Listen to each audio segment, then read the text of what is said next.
Alright, on the last tape we left off with the cross-shearing stress in a beam. We know shear, we know moment of inertia, we can figure out how thick something is. This is the guy who's going to give us a little trouble without a doubt. It's the first moment of area above the level where the shear stress is desired. Now, just to show you what you will see in your book, this is the shear stress, and this is what they call shear flow. All it is takes the B out. It's shear flow. Pretty much the same thing. Here's a pretty good reminder of what Q is. Q is some area times how far is it. This will be the only jogging of your memory you're going to have, even after I show you how to do it. The area under discussion is the area above the layer upon which the desired shear stress acts, and Y is the distance to the neutral axis from that centroid of that area. Show you some examples. First, I want to make sure that you really know how these stresses are distributed. As I showed you earlier, the stresses arise because of an imbalance in the moments. Because this moment was a little puller to the left, because this moment caused some big pulling to the right, there was an imbalance which caused some big shearing stresses at the neutral axis. Interestingly, if the guy would cut his free body right about here, just a short distance above the bottom, then what you would see is some even smaller, because you cut off less area, you didn't do this, and this one isn't too much bigger, it's just a little bit bigger.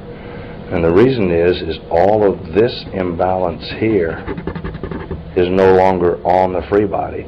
These two imbalances no longer are in effect, and only this little imbalance is in effect. So on that face lower down here, you would see much smaller stresses than you see at the neutral axis. Hence, here is the end view of a beam. You'll notice that the maximum shearing stress occurs at the neutral axis. This is the end view. And it tapers off parabolically till it gets to zero. There's no shear stress on the top or bottom of a beam. Now, for a wide flange, the shearing stress is still distributed parabolically. It's still a maximum at the neutral axis, but right in this region right here, when you divide by the thickness of the beam, you're dividing by T. Divide by T, divide by T, divide by T. Now all of a sudden you divide by 30T. Probably 30 times wider up there than it was there. Therefore, the stress drops off dramatically and continues on its parabolic way. On a T-beam, the neutral axis is here. You'll notice the maximum shearing stress still occurs at the neutral axis, but once we get into this thick section, the stress drops off and continues parabolically. Those are distributed parabolically. If I could show you those, here would be this rectangular beam right here. You'd see great big shearing stresses at the neutral axis. You'd see pretty good shearing stresses a quarter of the way. You'd see no shearing stresses at all at the top. And then again, some medium-sized ones down here and some little tiny ones at the bottom. They'll be distributed parabolically, like that.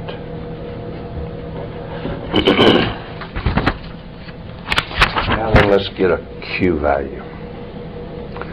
I'm going to tell you that I have a rectangle, and that rectangle is 10 or 100 centimeters tall, and it is 60 centimeters wide. And I don't know why, but my boss asked me to determine the shearing stress on this line, which was, if that's 50, that looks like about 30 centimeters above the neutral axis. And I guess maybe what he's going to do, I'm going to buy a couple pieces of wood, glue them together. He wants to know how strong the glue needs to be. That would be a good reason to determine the shear stress, because glue would have to hold that shear stress. Now here's the rule. This is what you do. To determine Q, first you put your finger on the neutral axis. Then you go to the line where your boss asked you to find the stress. Then you crosshatch everything above that line. That is what your notes call A prime. Here is the centroid of the crosshatched area, and it is this far from the neutral axis. Now, since this is 30, then this is 20. And since that's 20, this is 10. And so the distance from the centroid of the crosshatched area to the neutral axis is 40. That's what your notes call Y bar. So it would be A prime Y bar. A prime would be 20 centimeters deep. It would be 60 centimeters wide. And how far it is away from the neutral axis would be 40 centimeters. And that's Q. 48,000. 48,000 cubic centimeters. Now I might go back to the boss and say, you know, you'll find some bigger shearing stresses right in here. He'll say, are you sure? I say, yeah. Big shearing stresses live on the neutral axis. He says, how big? I would go and put my finger on the neutral axis. I would crosshatch everything above that line.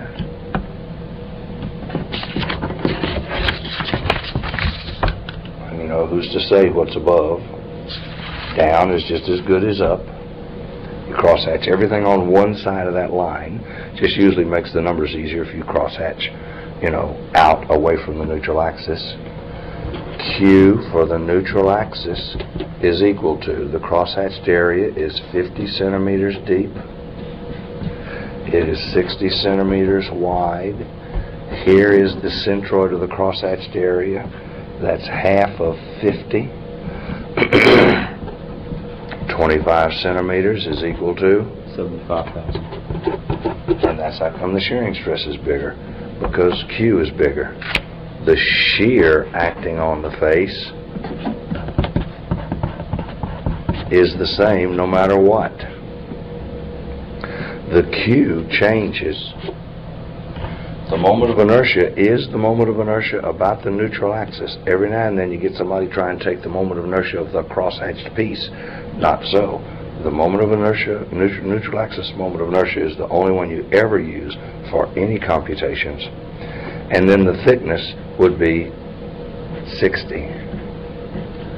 And your notes don't use T for thickness, he uses B for thickness. So if, I don't know if there is or not, but if there were 5,000 newtons acting on that face from my shear diagram, times 48,000 centimeters cubed, divided by the moment of inertia of that thing. Well, the moment of inertia is, it's nothing but a rectangle. So its base times its height cubed over 12, there would be his moment of inertia. And then how thick is he? Well, He is at the boss's request location. He is 60 centimeters wide.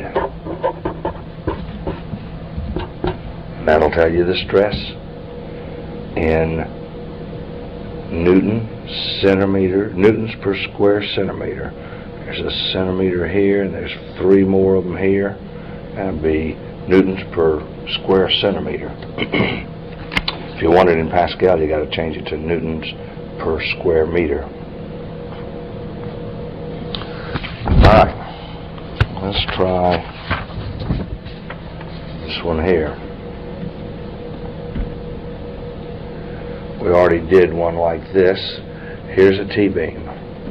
My boss intends to glue these 2 pieces together right here, and therefore he wants to know the shear stress right there.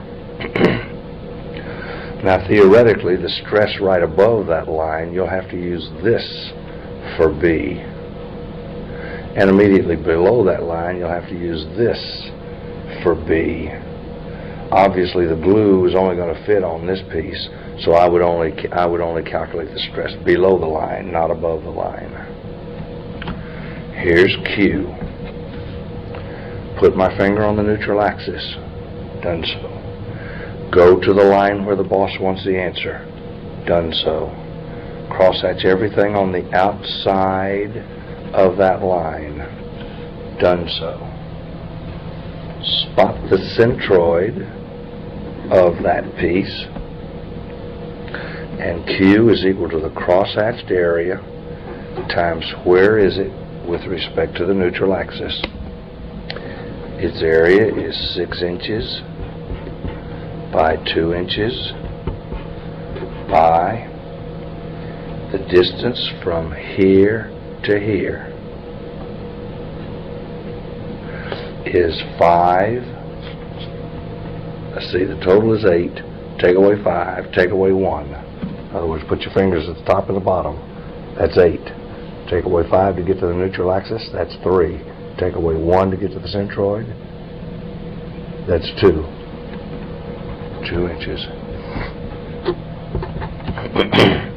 So 6 inches, 12, 24 cubic inches.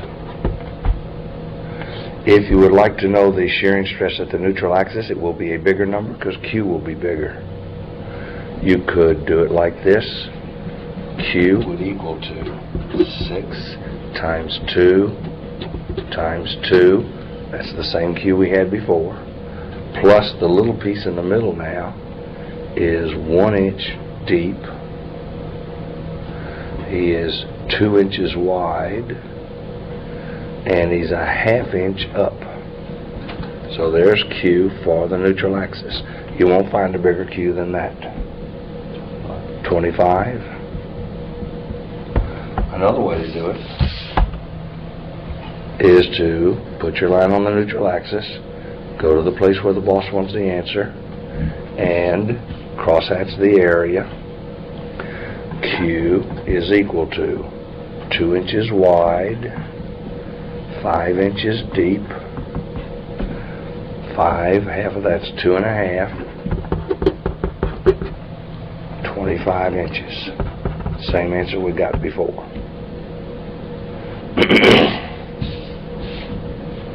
Now there's one that could probably take you all day to find Q and I if you break it up like he's hinting for you to in 4 pieces. Here's the quick way. I about the neutral axis. We know the neutral axis is in the center due to symmetry. The neutral axis is equal to the top is 10 across. The whole solid thing is 14 deep. BH cubed over 12. But you say you forgot the piece in the middle. Minus 10 times, that's the base. It'd be 6 times the height is 10 cubed over 12. Now since the centroid of the solid pretend piece is right in the middle, he gets no transfer. Since the centroid of the missing piece is right in the middle, he gets no transfer, and that's the end of it. That's the moment of inertia. 1787. 1,787 inches raised to the fourth power.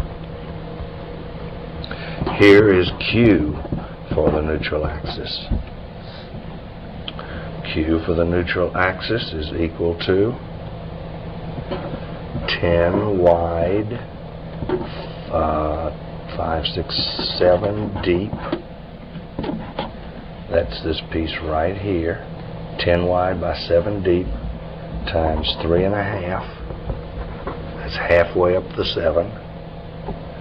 But I lied. I took into account this piece, which is 5 wide, 5 deep, and 6 wide. It doesn't matter if I reverse those. Times 2.5. Because his center is in the middle, up halfway up a 5. His Q is 170. 170. I'm sorry? 170. 170 inches cubed. If you'd like to know this guy's Q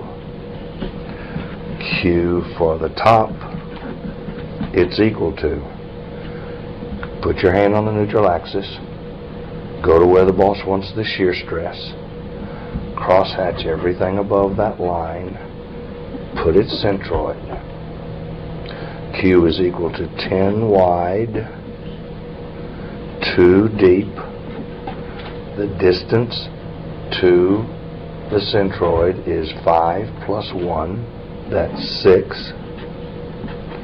So 60 times 2 is 120. Incidentally, T for that top piece, how thick it is, excuse me, B, your notes call it, this is B.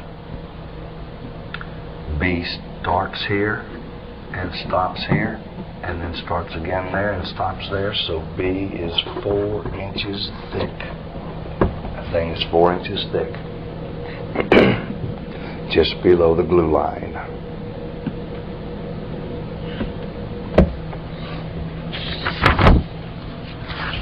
Alright.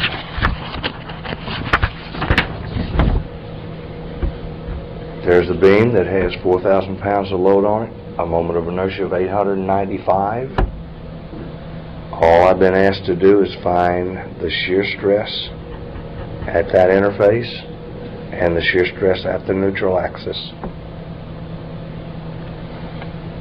Q for line AA is equal to 8 times 2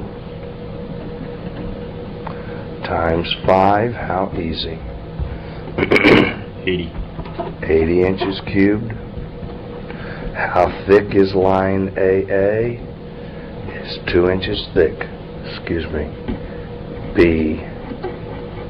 Half the books use B and half of them use T. I'm used to using T. Shear stress. V. Q. I. B. But notice the units come out inches to the 5th on the bottom, inches cubed on the top. That gives you pounds per square inch. 179. 179 pounds per square inch of shearing, wiping stress. That's on line AA. Here's the shearing stress at the neutral axis. 4,000, same load. 895, same moment of inertia. Still happens to be 2 inches thick. And here is the Q.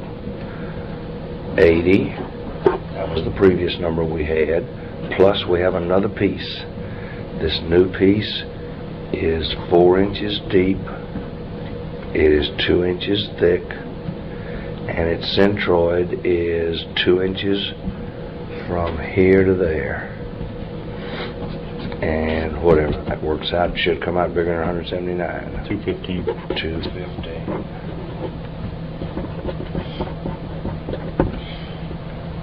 All right. Now, The next thing we do is deflections of beams. By deflection, I'm saying if you have a beam that holds a load, when you put the load on the end of it, like a diving board, it deflects. You probably don't see much of that except a diving board, because we design structures so that they do not deflect large amounts like that. You're used to it happening to you on a diving board, but if it happened to you in a room, it still might be perfectly safe, but it'd scare you to death. So these numbers are reasonably small, and they're limited by code how big they can be too. Now there's two ways that you can solve for how far this beam moves down as you apply the load.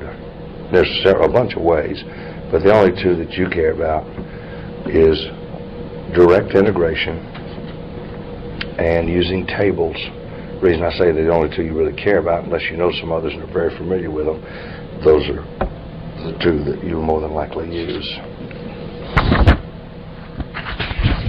Now the reference manual gives you equations for deflections of beams.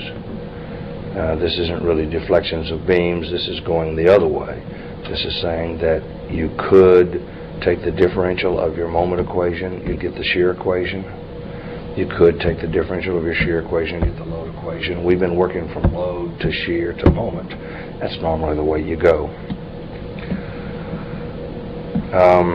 But you can go from the moment diagram, if you have your equation in moment form, you can integrate it and go to the slope and find the slope diagram. And then you can integrate the slope, which is a double integral of the moment, and you can find out how far something moves. As you do that, you pick up constants of integration, which you'll have to work out from how the beam is tied down. Here's a brief example. With any luck, they'll give you a case that you can solve using the tables, but who knows. In this one, there is a cantilever beam. It's fixed on the right-hand side of the wall. It has W pounds per foot of load on it. We have arbitrarily chosen this as our origin, and we call that the distance x. That means that the bending moment at any point, right here for instance, can be found by drawing just a little piece of the beam, putting that load on it. This length is L minus X. That's how much of the beam we arbitrarily cut off to study. So the load is W, that's the height, times the base is L minus X, that's the load. If you want to know how much moment there is, you multiply the load times the distance to the centroid. Well, that would be another L minus X over 2 to get to the centroid. So there's your bending moment. The reason he's doing that is in order to use this integration technique, he has to have the moment in equation form.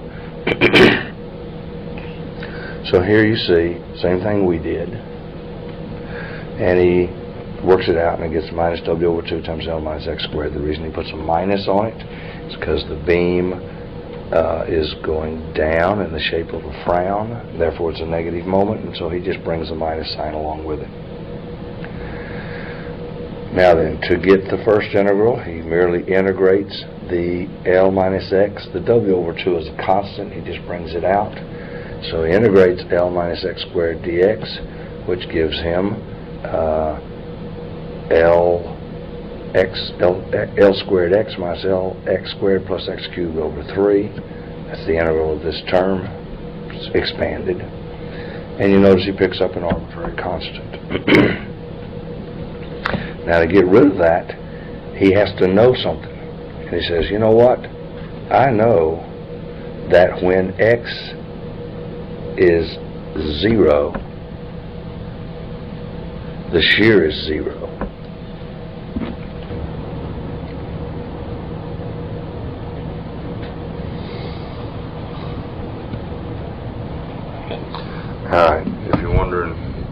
happened there, we had a little discussion. It's symbology. You look at this and you think he's talking about the shear. You're not talking about the shear. He's talking about the slope of the beam. In your notes, he calls the slope of the beam, well, he doesn't use a symbol for it, he just says dy dx. If you integrate the moment equation, you get dy dx. That's probably a better symbol for this. But dy dx is equal to 0. What he's saying is this beam is like a diving board. It's going to come out like that. It's going to have no slope at x equals 0 because it comes straight out of the wall. So there he says dy dx equals 0, which is what you got by this integration. Therefore, if you put x equals 0, x equals 0, x equals 0, I don't care what the load is, and C1 will be equal to 0. So EI times dy dx. This is an equation for the slope of the beam at all points. Now you can find the deflection of the beam by integrating the slope. So he brings the W over 2 constant out. He integrates L squared x minus this stuff. So here x goes to a 2 power, x goes to a 3 power, x goes to a 4 power. That makes sense. Plus he picks up another constant. However, the beam does not move up and down at the wall. In other words, the beam did not deflect. So he can put 0 here, 0 here, 0 here, and find that C prime is 0. So then all he has to do is plug into this equation for y. Y is equal to minus W over 2EI, that's this one, times this thing, plus there isn't any constant. So now he's got an equation for the deflection at any point on the beam. Now, the question was, give me the greatest slope and deflection. So all you got to do is go to your slope equation and plug in x equals L. And go to your deflection equation and plug in x equals L. And you'll have the maximum deflections and dy dx. So that's by integration. It's obviously not a lot of fun, not something you do if you could get out of it. And a lot of times you can get out of it. These are in your book on page 33. And they are deflection equations. For instance, if you have a beam which is fixed on the left-hand end or on the right-hand end, they probably turn it around backwards to see if they can mess you up. But if it's fixed on one end, then you call A the distance to the load and B the free end that sticks out. He'll tell you how much rotation this beam has. That'll be theta max or phi max. He'll also tell you the maximum movement up and down. And he gives you those equations for deflections. I don't have enough of the sheet there when I blew it up. Yes, this one says for x greater than A, and this is for x less than A. The other things, when I said I'd give you delta max, your delta maxes are over here further down in the sheet. And also the maximum slope of the beam. So now that would be for cantilever beam. Here's for a cantilever beam with a uniform load on it. Here's for a cantilever beam with a concentrated moment on the end of it. Here's for a simply supported beam with a load not in the middle. And then there's a couple more that he gives you. Now, if possible, what you want to do is you want to piece together cases that will let you do the problem without having to integrate something like this. So, for example, if the problem was, tell me how far this beam with a uniform load on it, and maybe this is 6 feet, maybe this is 10 feet, maybe this was 2 kips per foot, something like that. How far does it move down? Well, you look on page 33, there's not one of those. But what you could do is you could find out, don't know why I drew that line, because that downward load obviously isn't going to push up. You could find out how far a cantilever beam pushes down when you load it across the whole thing, even though you don't want this piece right here. And this isn't quite the right answer, but it's better than nothing. And if the answer came out 1.2 inches, and the possible answers on the quiz are 1.3 inches, 2.8 inches, 4.9 inches, and 6.3, well, then I'm pretty sure that this is the answer. Because when I take this load, now let's see, I might have to put something else here, say 1.1. Because if you take this little piece off, the thing ought to back off a little, and there aren't any other choices any smaller than this one. However, you can still get it, because what you do is you merely add this case right here. You add another beam with the load pushing up and put 2 kips per foot on it, and that means that this 2 kips per foot that you put on here you didn't want, you canceled it with this here. Now that beam will move up, and it will also have a slope to it. And you can find how far a beam moves up with a uniform load on it. And you can also find this slope, so you can take away how far the beam itself moves up, and then knowing the slope, you take off this much more, and you'll have this case.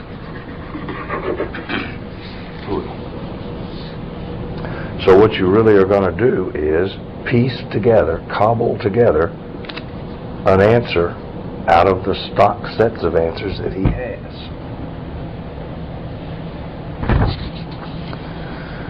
Alright. Cylindrical pressure vessels.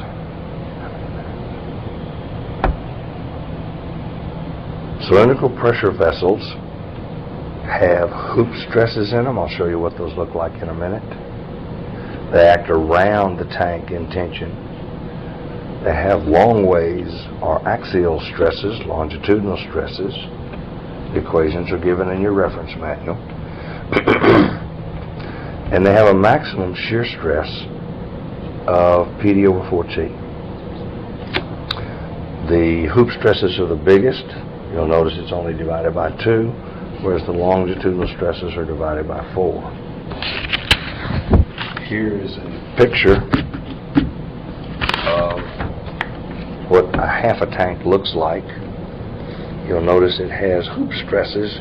The hoop stresses are running like in the hoop direction. They called them hoop stresses because they used to make these things out of barrel staves. They put beer in them, and they had to put steel bands around them. They had to put hoops around them to hold the barrel together. And that stress is exerted on this wall of the tank because of this internal pressure.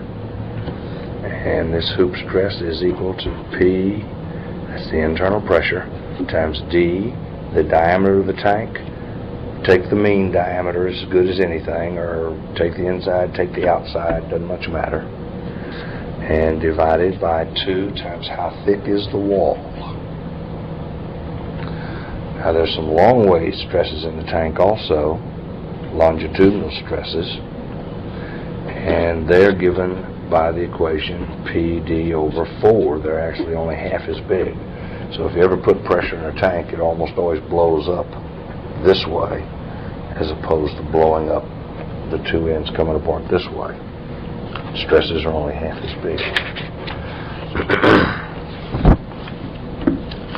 A spherical pressure vessel has the same stresses in all directions, and they're the same as the longitudinal stresses in the other one. Maximum shear stress in that one is PD over 4T. That's correct, but that I changed to R here. That's a mistake. Really should say PD over 4T to be consistent with the other one. This ought to say PD over 8T. Is that right? Well, here they are.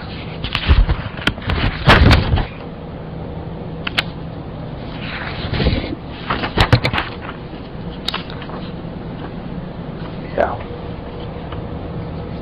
Probably won't have a spherical tank on there anyway. He doesn't give you the equations. So this is your reference manual, same equation. And here's the axial tension, there's the hoop tension. With everything defined. Now we could work one of those right quick. Here's a tank. It is 60 inches big. Got an internal pressure of 100 psi. Has a wall thickness of 0.5 inches. It is 200 inches long. Length means absolutely nothing, but it'll probably be one of the wrong answers on the quiz if you accidentally put that in instead of this. And therefore, the hoop stress in this direction is PD over 2T. Pressure is 100 psi. Diameter is 60 inches. Inside diameter, yeah. Outside diameter, yeah. Mean diameter, yeah.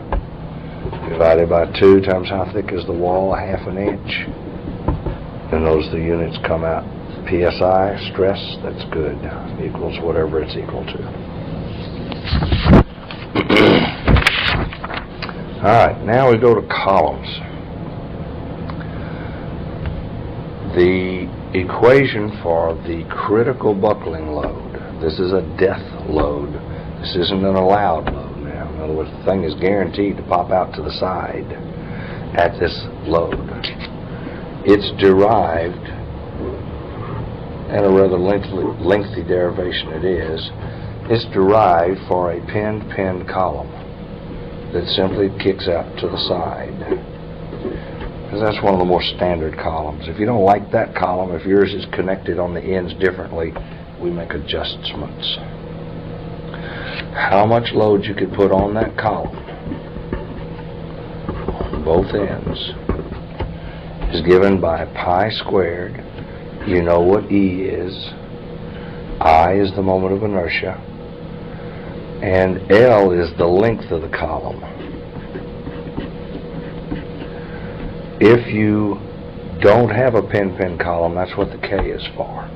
The K takes into account and it turns the true length into an effective length.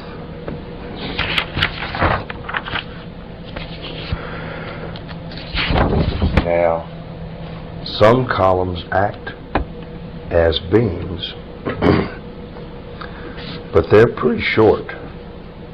Only if you're not going to buckle this thing. If it's a relatively fat beam and it's got a column load on it and it's also bent, in that case, here's your P over A stress that you've learned earlier. That's due to your axial load. Here's your MC over I stress. That's because the beam is being bent. You simply add those two stresses together. On one side, you'll have compression due to the axial load. In this beam right here, you'd also have compression on the top. So the maximum stress on the top would be, tell me that part from what you already know.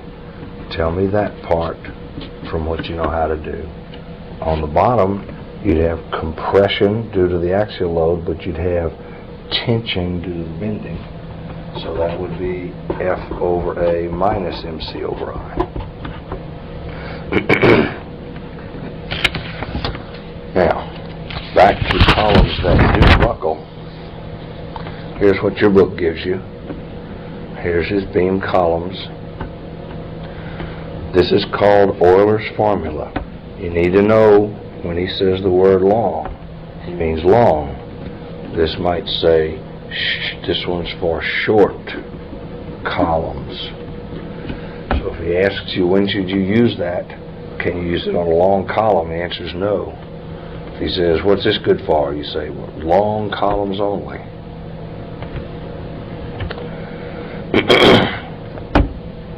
Now then, this equation that we just got can also substitute what a radius of gyration is. The radius of gyration is defined as that distance where all the area could be placed when squared gives you the same old moment of inertia you previously had. And it's handy sometimes to use the radius of gyration instead of I in this equation. So the equation looks like this. Now this is not a critical load now, this would be a critical stress. Because he's divided by area. He took the area over to the other side. Alright, here are some typical K values. If you like a theory column, then use these numbers here. If you like a real column in the real world for design purposes, use these numbers here. So he'll tell you which he wants. You want a A&M number, or do you want a real building number? This is theoretically exact. The problem is they find you can't really both ends fix very easily. It's very difficult to do. Since there's always a little looseness in it, this K is not as advantageous as you think. The lower this number is, the more load the column appears to hold.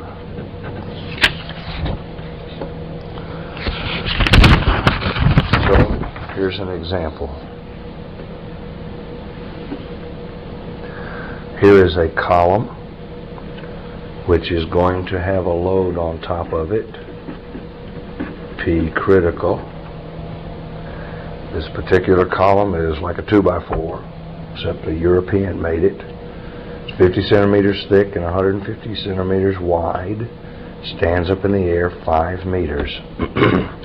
It's solid. It's made out of aluminum. I got this 6.9 times 10 to the 6 pascals, which is 6.9 times 10 to the 10th newtons per square meter, right out of your book. I'm telling you that I don't want a theoretical number. I want to really go build it.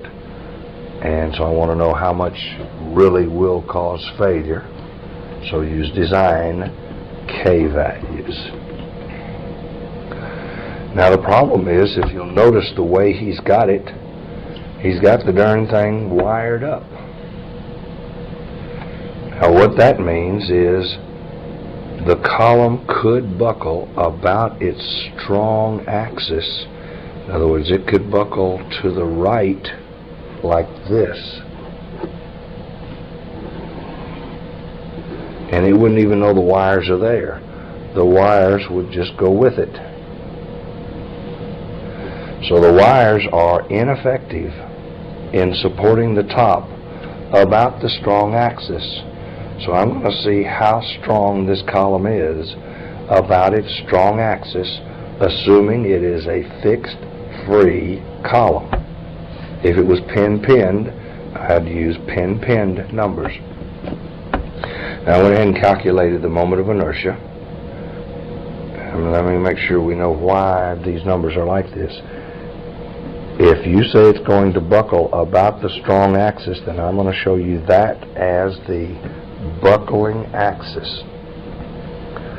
I'm going to show you a lot of material way off of the neutral axis.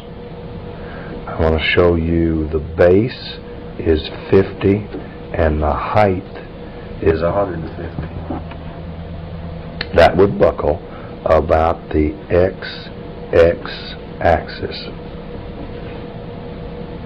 If you think it'll buckle about the x axis, I don't care if it's strong or weak. If you think it'll buckle about the x axis, then you show x horizontal, and that's the base.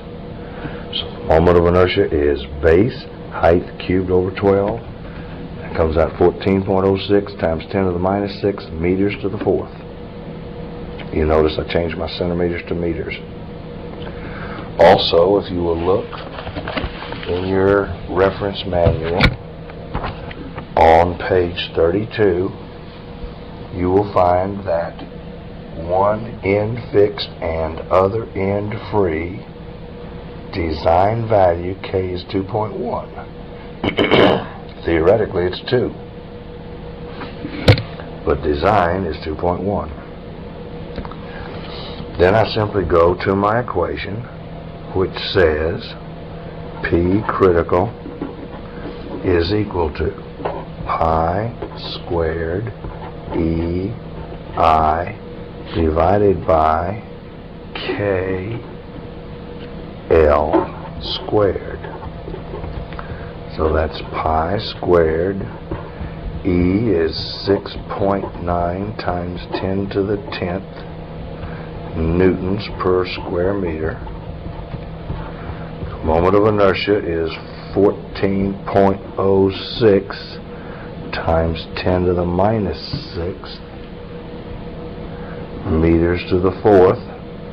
The whole mess is divided by 2.1 times the true length, 5 meters, and then squared. So to buckle about the strong axis, we'll take a load of 86,850. 86,850 newtons of force. Probably be better to say 86 kilonewtons. Alright.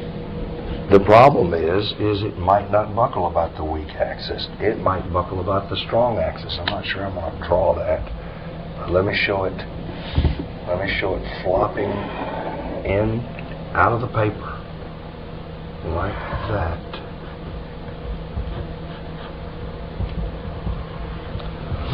They both look very much the same, but this one bent in the plane of the paper and could not come in and out of the paper because of the wires.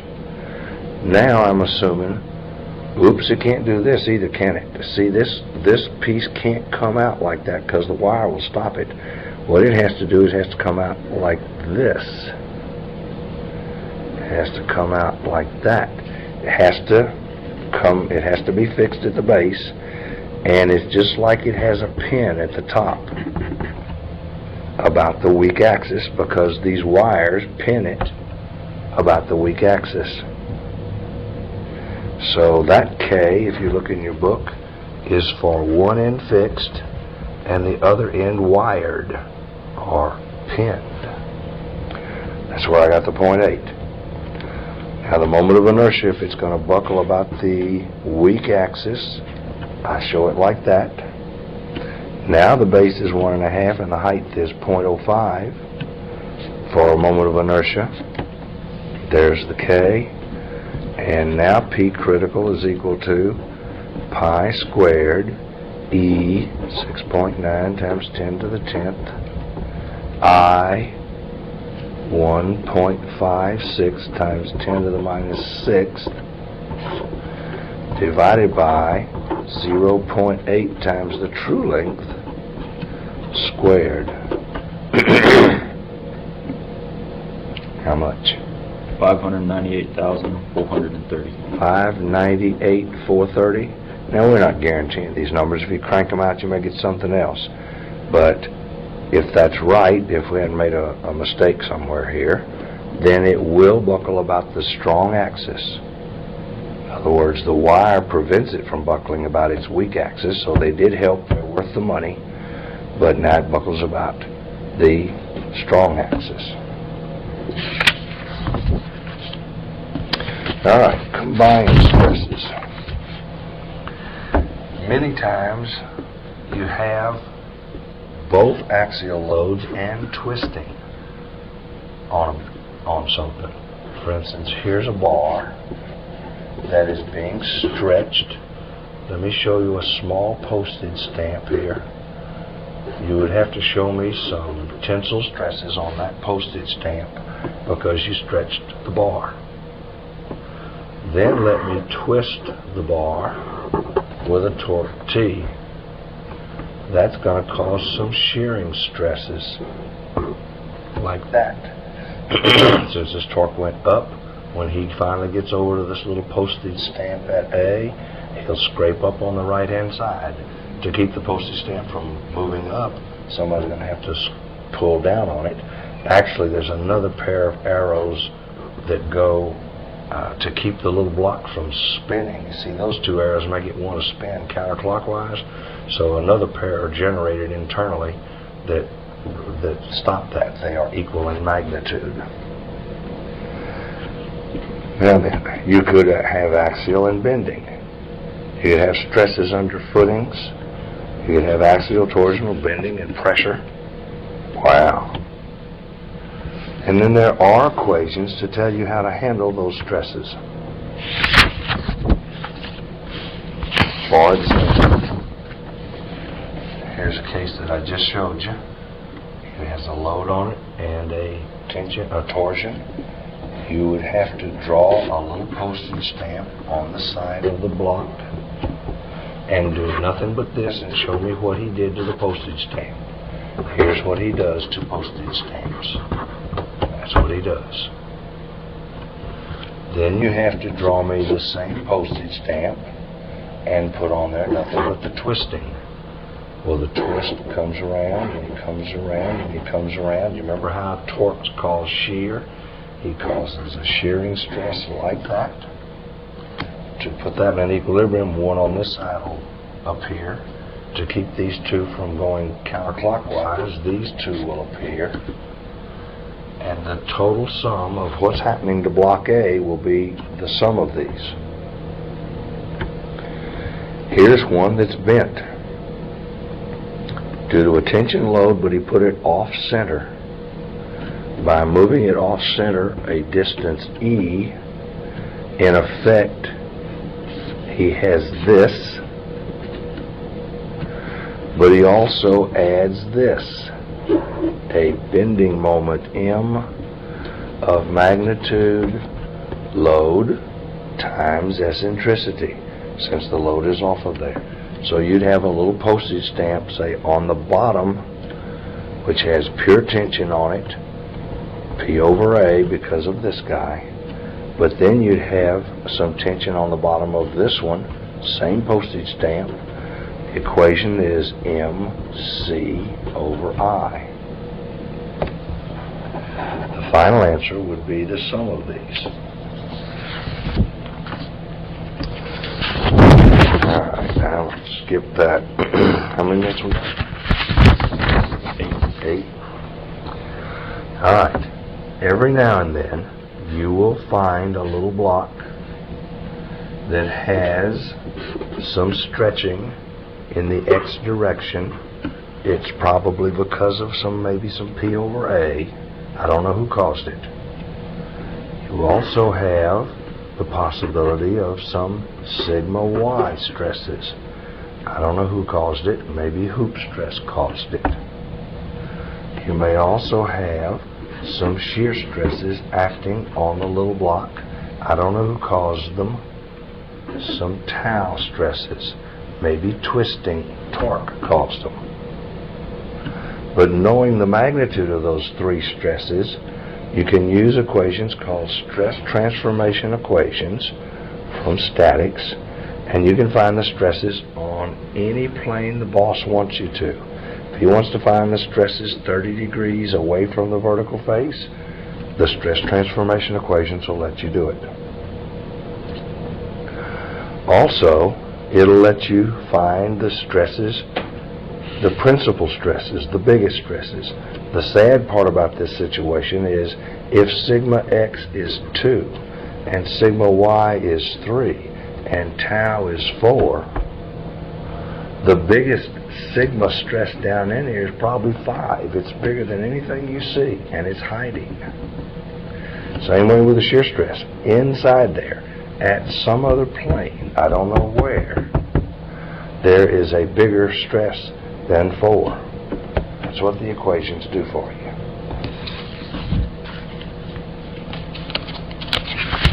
If he asks you for the stress on any plane, you pretty much got it made. Because if you know sigma x is 3 and you know sigma y is 5, and you know the shearing stress right here is 7. If that one's 7, this one's also 7. There's 7 all the way around. Then you can find the shearing stresses on any new plane of your choice. Merely tell us how far these faces rotated from the vertical to the plane, or how far this rotated from this axis, and you just plug in. Put sigma x there. Here, let me do something right quick. Let me put sigma x like this is 3. Let me say sigma y. Maybe wasn't attention. It went this way, and sigma y was 5 compression. And here the shear stresses didn't go the way that you see them in the diagram. They actually went the other way, and they're 7. Here would be sigma x on the 30-degree plane. Sigma x prime on the 30-degree plane is equal to sigma x plus sigma y. Look at that.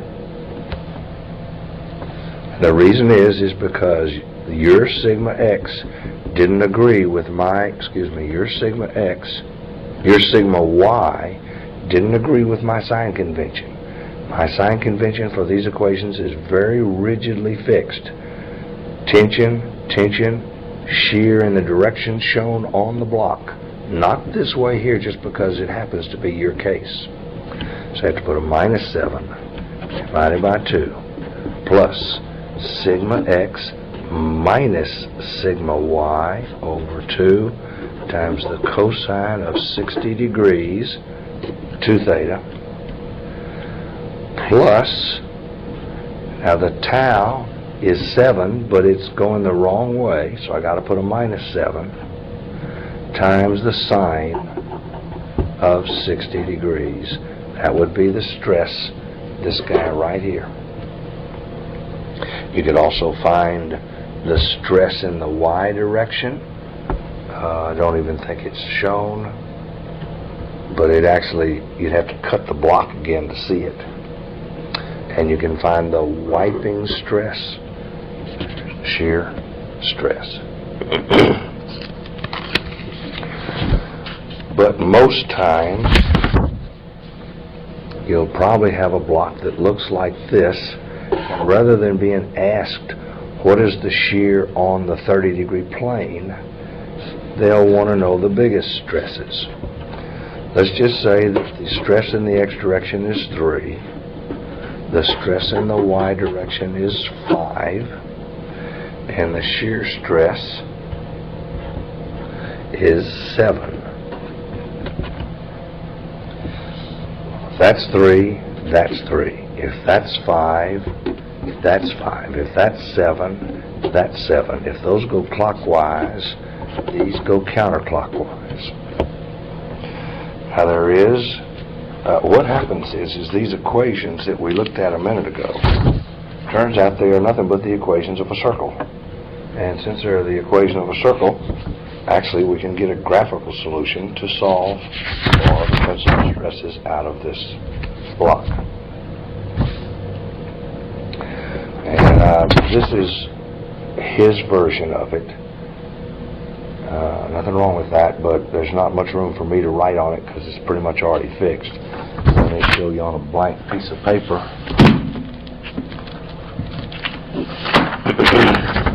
how to plot this Moore circle.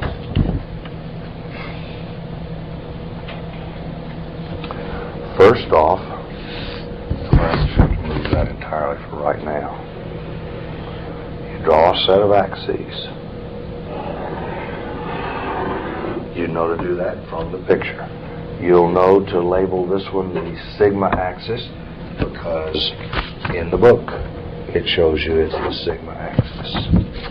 You'll know to label this one the tau axis because it's in the book. Now the first thing you do is you plot these stresses right here. Any one of them you want, it really doesn't matter. You have to use the sign convention listed in your book. Tension sigmas are positive, so this is a positive number. So I go 1, 2, 3 divisions to the right. Then the tau value is 7. So now I got to find out the sign. Shear stresses are positive when the pair acting on the opposite and parallel faces form a clockwise. Well, look at these guys. This guy right here is a clockwise, and therefore he is a positive to be plotted. And so I go 1, 2, 3, 4, 5, 6, 7. That represents the stress on the vertical face. The vertical face stress has been plotted. It's got a sigma positive 3 and a tau positive 7.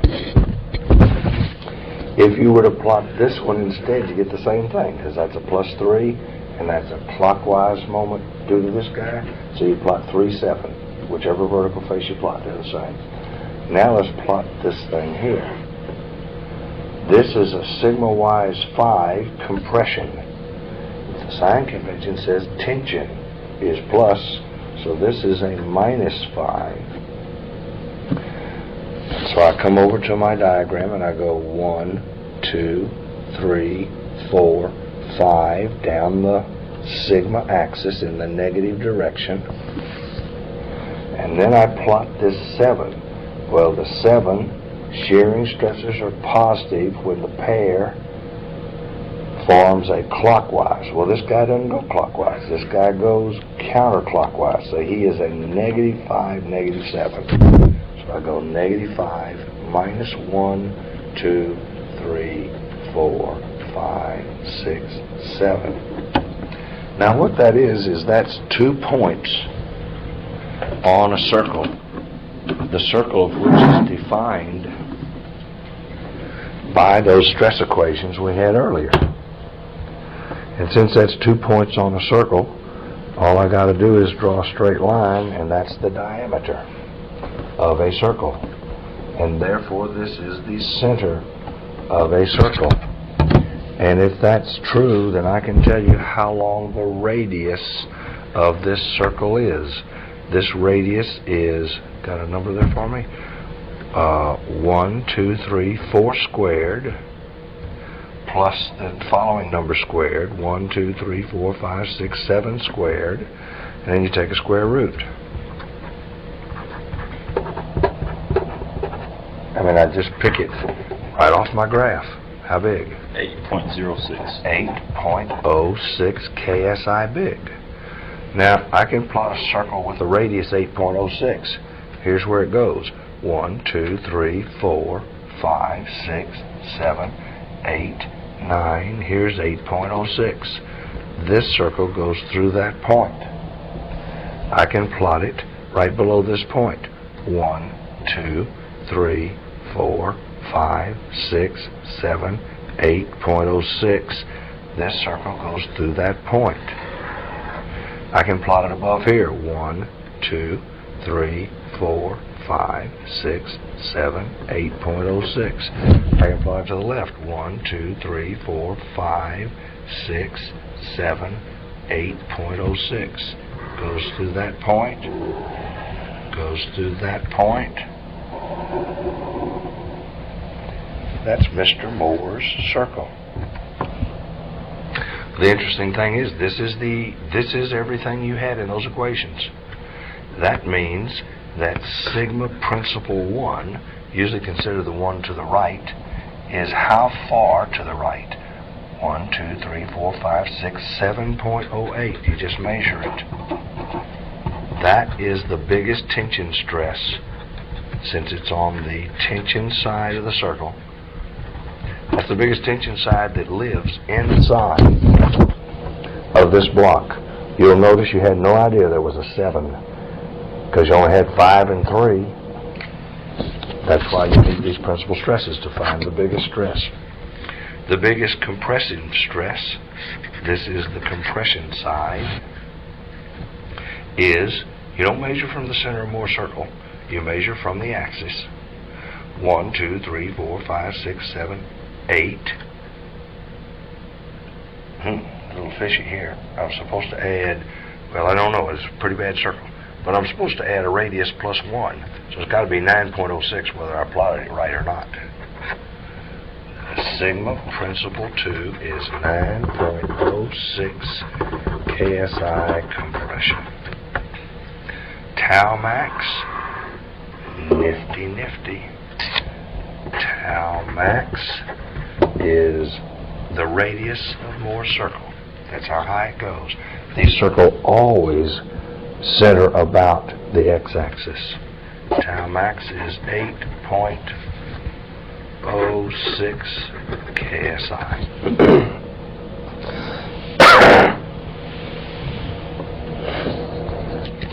Now, let me tell you one more thing. I'm not going to tell you why, but you do need to remember it. If you ever plot a Moore circle that looks like this, that's really the stress in the plane that you're drawing. This is sigma P max, this is sigma P min, this is tau max.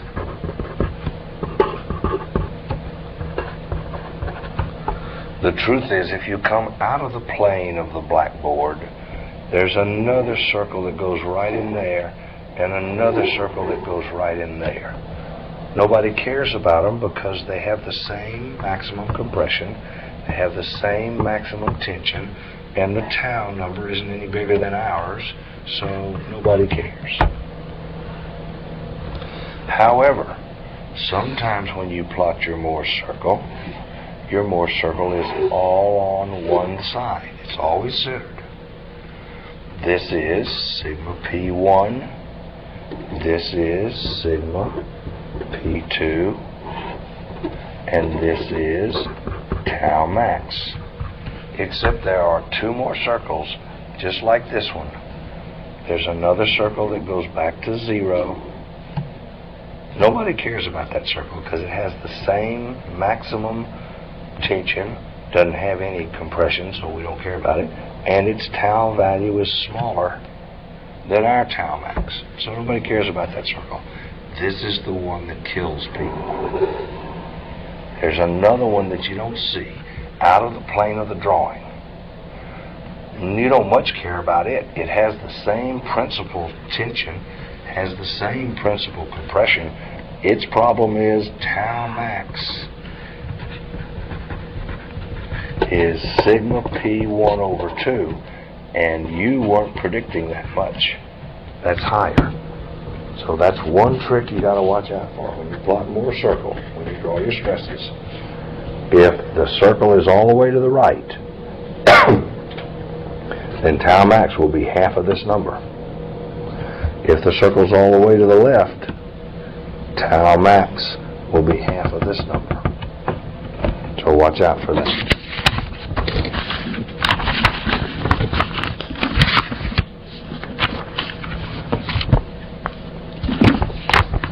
Blow and go here.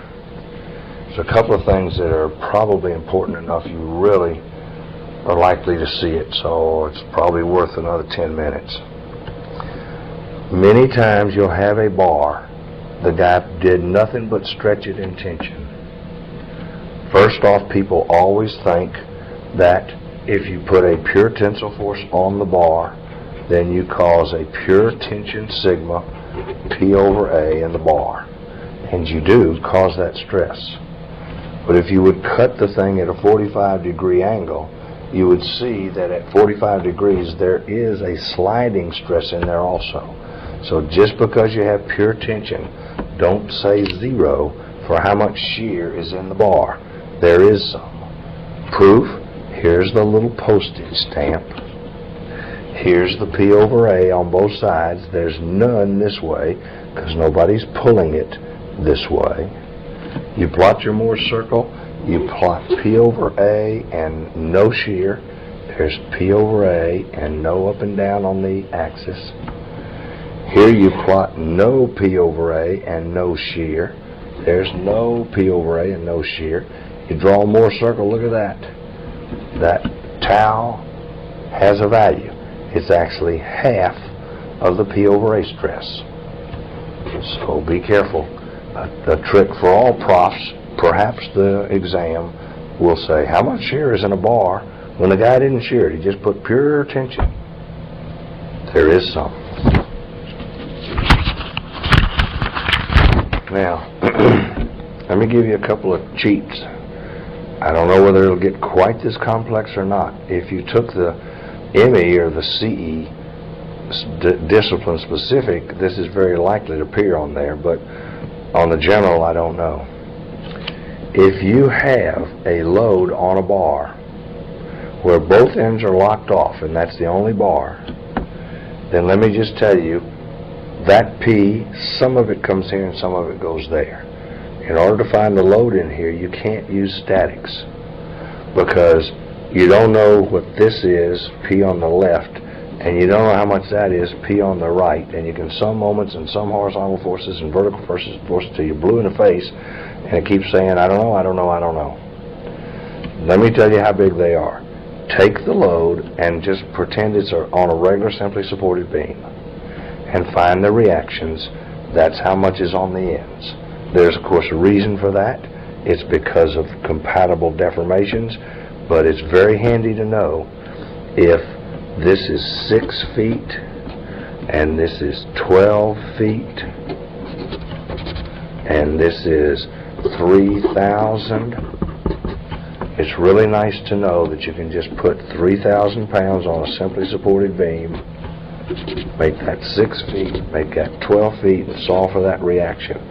3 times 6 divided by 18, and the answer over here is 1,000 pounds. Bingo.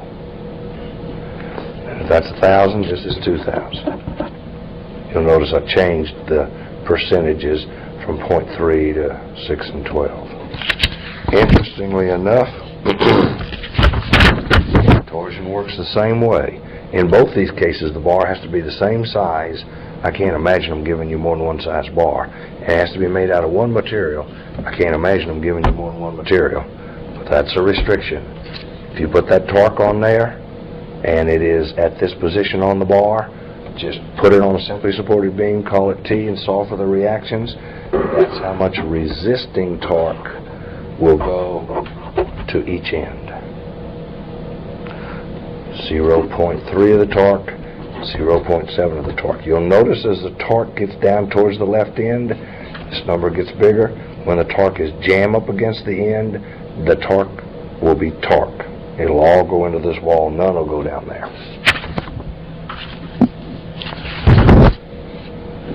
We already discussed this. I'm going to let this go. It's on page 69. Look back at the first. You have a bar of length L, has a gap. If the bar gets hot, it gets longer. It's your job to get a hydraulic jack and mash it back to the beginning. You should be able to do that from what we talked about earlier. If they give you one where you have steel bars inside of concrete, or perhaps you have a molybdenum bar with an aluminum bar, two different materials, when you mash on something where all the materials are all one thing, it has to go down delta, and since they are locked together, the deflection of the concrete has to equal the deflection of the steel. If you look back in your notes, you'll see you have an equation for concrete deflection, PL over AE. It's equal to the deflection of the steel, PL over AE, subscriptum with C's and S's. Your second equation is that the total load applied is the sum of the two loads that drops into the concrete and the load that drops in the steel. This is how much of the total goes into the concrete. This is how much of the total goes into the steel. Gives you two equations and two unknowns. Finally, if you look on page 33 in the manual, if they give you a beam that's a cantilever beam, you can solve for everything in that cantilever beam. If he props the end up on the end with an unknown force, statics alone won't do the job. Take that off, let the beam deflect like it wants to, even though the boss will really be hacked, because he didn't want it to deflect on that end, and solve for this number from page 33. Then go get a hydraulic jack and push this beam up such that this movement up is exactly equal to this known number down, you'll find out how big the hydraulic jack has to push to make this original case happen. This equals superposition of this plus this. All right, we're already 40 minutes over. You're still there. If I'm still talking to anybody, you're very patient and you want to pass very badly. The rewards of being a professional engineer are tremendous. So, believe me, you want to pass very badly. The chances are you will too. If you come to these sessions, you probably are interested enough to study the amount of material necessary to do so. If you have any questions, you can call us or you can email us. I'll see you Wednesday night to discuss the previous session we had, namely statics. Then I'll probably see you again the next Wednesday night to discuss this material. It doesn't much matter which one. Probably if you want to come this coming Wednesday and do them both, that's all right too. We wish you all the luck in the world. If we can be of any help, give us a holler. We'll see you.